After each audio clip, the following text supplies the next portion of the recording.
ఇక గ్రూప్ 2 ర్యాంకర్లకు ఊరట. Single judge తీర్పుపై హైకోర్టులో డివిజన్ బెంచ్ స్టే ఇచ్చింది. ఒక్కరు సభ్యులు ఉంటే దాన్ని కొట్టేసిండ్రు.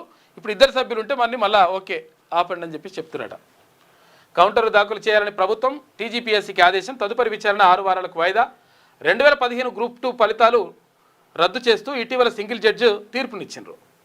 2015 గ్రూప్ 2 ఫలితాలను రద్దు చేస్తూ సింగిల్ జడ్జి ఇచ్చిన తీర్పు అమలును హైకోర్టు డివిజన్ బెంచ్ నిలిపేసిందంట.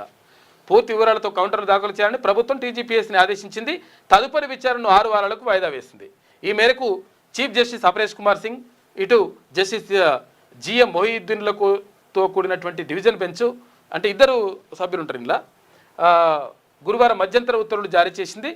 గతంలో హైకోర్టు డివిజన్ బెంచ్ తీర్పు సాంకేతిక కమిటీ సిఫార్సులకు విరుద్ధంగా డబుల్ బబ్లింగ్, వైట్నర్ వినియోగం, తుడిచివేతలు ఉన్నటువంటి పార్ట్ బి పేపర్లను మళ్లీ దిద్దడం చెల్లదంటూ 2019 అక్టోబర్ 24 నాటి గ్రూప్ 2 ఫలితాలను రద్దు చేస్తూ ఈ నెల 18న సింగిల్ జడ్జి తీర్పు ఇచ్చారు. అయితే ఈ తీర్పును సవాల్ చేస్తూ ఎం క్రాంతి కుమార్ తదితరులు అప్పీల్ దాఖలు చేసిరట. డివిజన్ బెంచ్ విచారణ చేపట్టి ఇట్లా ఆపురు అని చెప్పేసి చెప్పిందట, స్టే విధించారు.